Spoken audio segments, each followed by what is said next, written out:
Hi viewers, welcome to CPM cricket. இன்னைக்கு நம்ம என்ன பார்க்க போறோம்னா சாம்பியன்ஸ் ட்ராஃபி டோர்னமெண்டோட குரூப் பி டீம்ஸ்ல இருக்கிற எல்லா டீம்ஸோட ஸ்குவாட்ஸ் பத்தி பார்க்க போறோம். First team Afghanistan. Afghanistan team பொறுத்த வரைக்கும் கண்டிப்பா இவங்களும் ஒரு அண்டர் டாக்ஸ்னு சொல்லலாம்.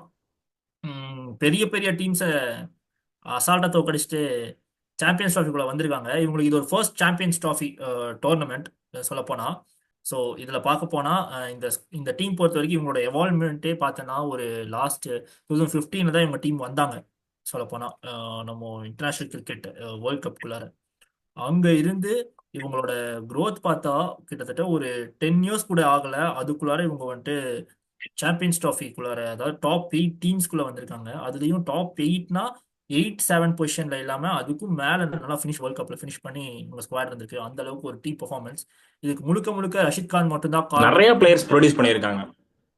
நிறைய பிளேயர்ஸ் ப்ரொடியூஸ் பண்ணியிருக்காங்க. ரஷித் கானோட ஐபிஎல் கான்ட்ராக்டுக்கு அப்புறம் இவனோட growth பார்த்தோன்னா அதுவுமே அதிபயங்கரமா இருக்கு. ஃபர்ஸ்ட் ரஷித் கான் வந்தாரு, அப்புறம் நூர் அகமத், அப்புறம் ரஷித் கானுக்கு அப்புறம் முஜிபுர் ரஹ்மான், அப்புறம் நூர் இப்ப அகமத். அலா ஹசன் ஃபார் மும்பை இந்தியன்ஸ். ஆ இவரு இப்போ இதுல பார்த்தோன்னா ஃபரூக்கி கிடைச்சது எஸ்ஆர்ஹெச் கான்ட்ராக்ட், நவீன் உல்லாக்கு லக்னோ, அப்புறம் இவர் ரஹ்மான் உல்லா குர்பாஸ் அவரு கேகேஆர். ஸோ அப்படி பார்த்தா அப்படி ஒரு கான்ட்ராக்ட் கிடைச்சது. அதுவும் இல்லாம ஆல்ரவுண்டர்ஸ்லயும் வந்தாங்க.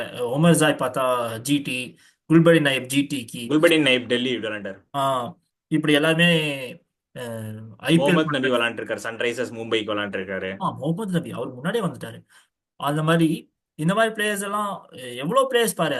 அதாவது அசோசியேட் நேஷனா இருந்து இப்போ சாம்பியன்ஸ் ட்ராஃபி ஸ்குவாடு டோர்னமெண்ட்குள்ள என்டர் ஆயிருக்காங்க அப்படின்னா உண்மையா சொல்றேன் டீம். இப்ப ஐபிஎல் டீம்லயே பாத்தீங்கன்னா ஒவ்வொரு டீம்லயும் ஆப்கானிஸ்தான் பிளேயர் இல்லாத மாதிரி எடுத்திருக்காங்க. எல்லா டீம்லயும் ஒரு ஆப்கானிஸ்தானா இருப்பாங்கிற மாதிரி அந்த அளவுக்கு எவால்வ் ஆயிருக்காங்க. இது வந்துட்டு அவங்க நேஷனுக்குமே ஒரு பெரிய அஹ், பெருமை பெருமை மிக்க ஒரு விஷயம். கிரிக்கெட்ல வந்துட்டு அவங்களோட கான்ட்ரிபியூஷன் நிறைய பிளேயர் நிறைய பீப்புளை வந்துட்டு கிரிக்கெட்டுக்கு அட்டாக் பண்றாங்க. ஆப்கானிஸ்தான் டீம் அண்ட் அவங்களுக்கு வந்துட்டு அவங்க ஹோம் கிரவுண்ட்ல ஆட முடியலனாலும் அவே அவங்களோட துபாய் அவங்க வந்துட்டு ஹோம் கிரவுண்டா வச்சுட்டு அவங்க பெர்ஃபார்ம் பண்றதா இருக்கட்டும்.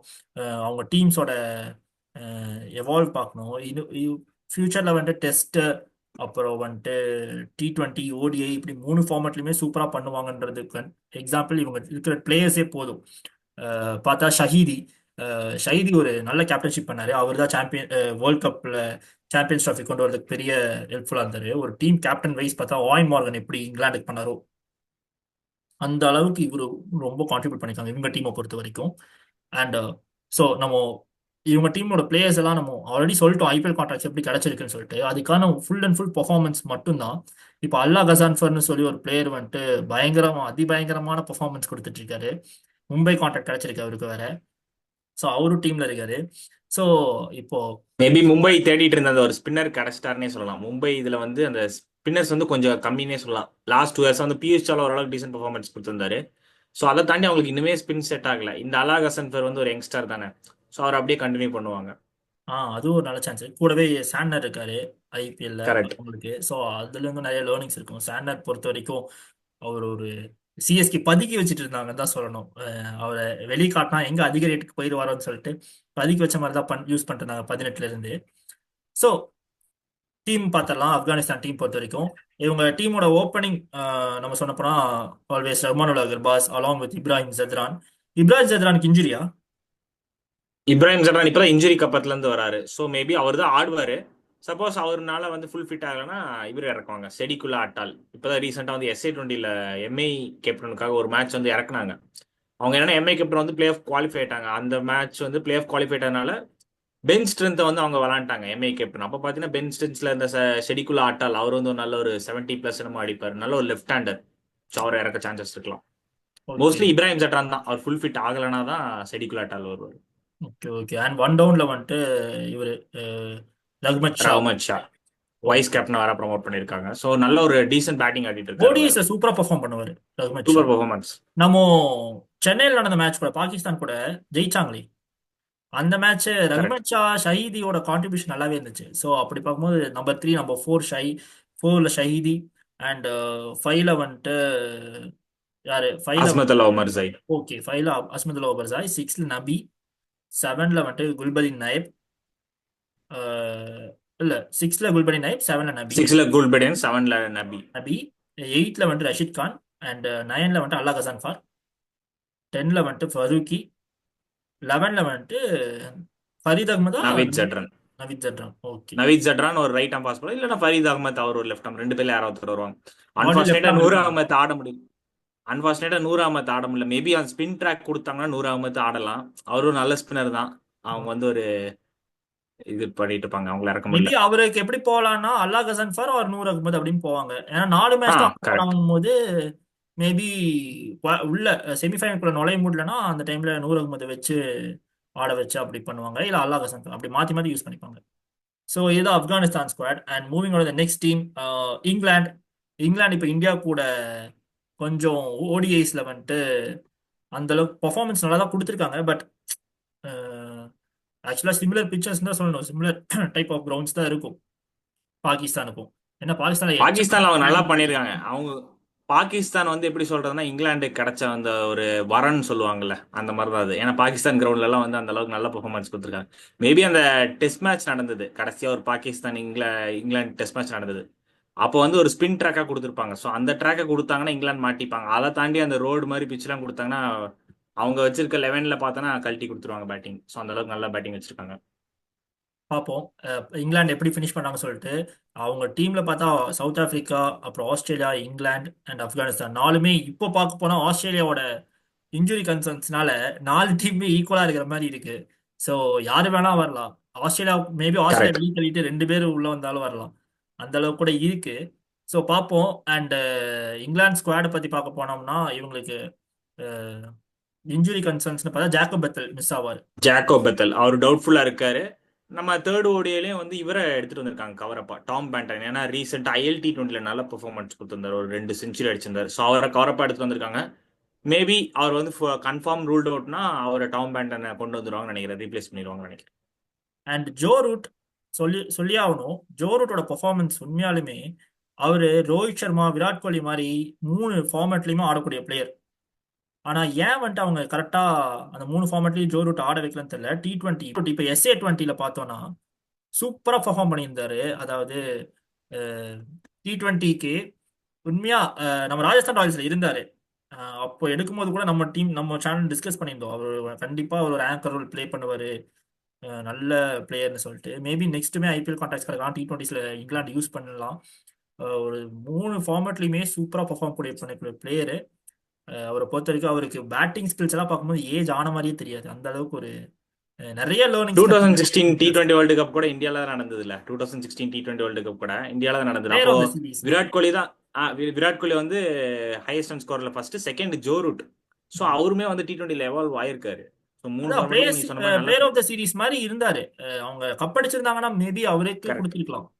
அந்த அளவுக்கு ஒரு ஸோ அப்படி பார்க்கும்போது ஒன் டவுன்ல ஜோ ரூட் ஓப்பனிங்ல வந்துட்டு சாரி நம்ம ஸ்குவாட் டிஸ்கஸ் பண்ணிடலாம். 11 Phil Salt and Ben Duckett opening. One டவுன்ல வந்துட்டு ஜோ ரூட். அண்ட் 4ல வந்துட்டு ஹாரி ஹாரி. ப்ரூக். ஓகே. 5ல பட்லர்.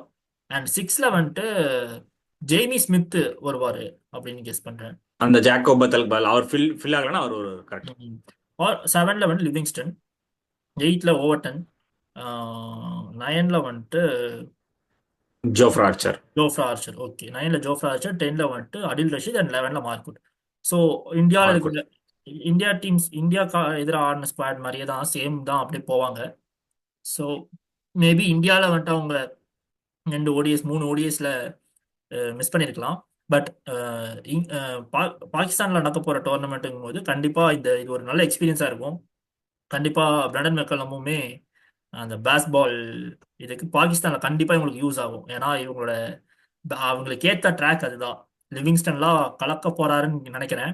ஸோ பார்ப்போம் இவங்க எங்கே ஃபினிஷ் பண்ண கரெக்ட். ஏன்னா போறாங்க. ஹாரி ப்ரூக்கும் பென் டக்கெட்லாம் வந்து PSL அங்கே தான் விளாண்டாங்க. ஸோ நல்ல பெர்ஃபார்மன்ஸ் கொடுத்துருக்காங்க. நீ சொன்ன மாதிரி டெஃபினட்டா இந்த பிச் அவங்களுக்கு சூட் ஆக போகுது. ஸ்பின் ட்ராக் கொடுத்தா மட்டும்தான் கன்ஃபார்ம் மாட்டிடுவாங்க. ஏன்னா ஸ்பின் ட்ராக்குங்கிறப்போ இவங்க குரூப்லேயே வந்து ஆப்கானிஸ்தான் இருக்காங்க. எவ்வளோ ஸ்பின்னர்ஸ் நம்ம பேசணும்ல இப்போதான். ஸோ அவங்கள்ட்ட எல்லாம் மறுபடியும் மாட்டினாங்கன்னா வேர்ல்டு கப்ல அவுட் பண்ண மாதிரி இங்கேயே அவுட் பண்ணி விட்டுருவாங்க. ஆமா, சொல்லப்போனா. ஆனா இவங்களுக்கு இவங்க இருக்காங்க. ஆஸ்திரேலியா பொறுத்த வரைக்கும் இன்ஜுரி கன்சர்ன்ஸ். சவுத் ஆப்பிரிக்கால வந்துட்டு மகராஜ் சரி, சம்சி சரி, எந்த அளவுக்கு ஸ்பின் யூஸ் பண்ண போறாங்க அப்படின்றது பார்ப்போம். பேட்டிங் ட்ராக் வேற கிடைக்கும் அப்படிங்கும் போது இது உங்களுக்கு இங்கிலாந்து நல்லா பர்ஃபார்ம் பண்ணாங்க. இப்போ லிவிங்ஸ்டன் ஆகட்டும், ஜோ ரூட் ஆகட்டும், ஜோ ரூட்டோட பேட்டிங்லாம் பட்லர் கண்டிப்பா அவர் கேப்டன்ஷிப்க்கு எல்லா மேட்சுமே அடிச்சிடுறாரு.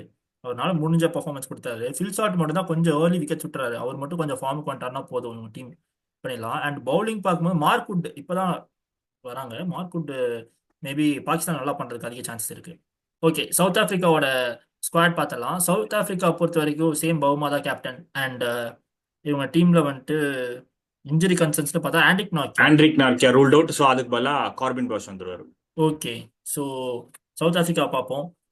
இப்போ ஓப்பனிங்னு பார்த்துட்டோம்னா ரயான் ரிக்கல்டன் வருவார் along with பவுமாவா. Captain டெம்போமா. Okay, டெம்போமா. So but Dhoni டிசர்ஜ் நல்ல பெர்ஃபார்மன்ஸ் கொடுத்துருக்காரு. ஸோ அவங்க யாரோ ஒருத்தர் மாற்றி எடுத்துட்டு வருவாங்க. ஒன் டவுன்ல வந்துட்டு இவர் Rassie van der Dussen. Rassie van der Dussen. Okay, ஃபோர்ல மார்க்ரம், ஃபைவ்ல வந்துட்டு மில்லர், மில்லர். சிக்ஸ்ல வந்துட்டு ஸ்டப்ஸ், கிளாசன். கிளாசன், செவன்ல ஸ்டப்ஸ், எயிட்ல வந்துட்டு யான்சன், நைன்ல வந்துட்டு ரபாடா, ரபடா. அண்ட் டென்ல கேஷவ் மகராஜ், அண்ட் லெவன்ல வந்துட்டு Lungi or Corbin Bosch. Corbin Bosch வந்து வந்தாருன்னா ஒரு 8-9ல கொண்டு வந்துருவாங்க. ஓகே, வரதா இருந்தா. பேட்டிங் கொஞ்சம் பண்றேன். ஓகே, ஸோ இதுதான் சவுத் ஆப்பிரிக்கா டீமோட பிளேயிங் லெவன். ஸோ ஸோ இந்த வீடியோவில் நம்ம சாம்பியன்ஸ் ட்ராஃபி டோர்னமெண்ட்டோட குரூப் பி டீம்ஸ் பற்றி, எல்லா டீம்ஸோட ஸ்குவாட் பிளேயிங் லெவன் பற்றி நம்ம பார்த்துட்டோம். ஸோ நெக்ஸ்ட் வீடியோவில் ஆஸ்திரேலியா டீமோட சேஞ்சஸ் இருக்குது. அந்த சேஞ்சஸ் ப்ளஸ் ஆஸ்திரேலியா டீமோட பிளேயிங் லெவன் என்னவா இருக்கும் அண்ட் அவங்க ஸ்குவாடில் என்னென்ன சேஞ்சஸ் நடக்க போகுதுன்றதை பற்றி தனியாக நாங்கள் ஒரு வீடியோ விடுறோம். அண்ட் அதோடவே அலாங் வித் WPL ஓட ஃபெப் 14 ஸ்டார்ட் ஆக போகுது. ஸோ அந்த WPL டோர்னமெண்ட்டோடைய எல்லா டீம்ஸோட ஸ்குவாட் அண்ட் டீம்ஸ் என்னென்ன இங்கே நடக்க போகுது அதை பற்றின ஒரு வீடியோ அதுவுமே நாங்கள் வந்துட்டு உங்களுக்கு ரிலீஸ் பண்ணுவோம். ஸோ மறக்காமல் பாருங்கள். And stay tune with CBM cricket official. மறக்காமல் இந்த சேனல் சப்ஸ்கிரைப் பண்ணிக்கோங்க. ஸோ அப்போ தான் நாங்கள் நெக்ஸ்ட் போடக்கூடிய வீடியோஸ் எல்லாம் உங்களுக்கு வந்து சேரும். அண்ட் அப்டேட்ஸ், லேட்டஸ்ட் அப்டேட்ஸ் எல்லாம் ஷார்ட்ஸ் ஆகும். அண்ட் இன்ஸ்டாகிராம் பேஜை ஃபாலோ பண்ணிக்கோங்க. அதில் உங்களுக்கு லேட்டஸ்ட் அப்டேட்ஸ் உடனுக்குடன் உங்களுக்கு கிடைக்கும். ஸோ மறக்காம இந்த வீடியோ பாருங்க. அண்ட் உங்களுக்கு எந்த பிளேயிங் லெவன் என்ன சேஞ்சஸ் இருக்கு இந்த குரூப் பி பத்தி அப்படின்றத மறக்காம கமெண்ட் செக்ஷன்ல போடுங்க. உங்களோட பிளேயிங் லெவன் எல்லாமே கமெண்ட் செக்ஷன்ல போடுங்க. அண்ட் தேங்க்ஸ் ஃபார் வாட்சிங். Okay, thank you Bala. தேங்க்யூ. யா.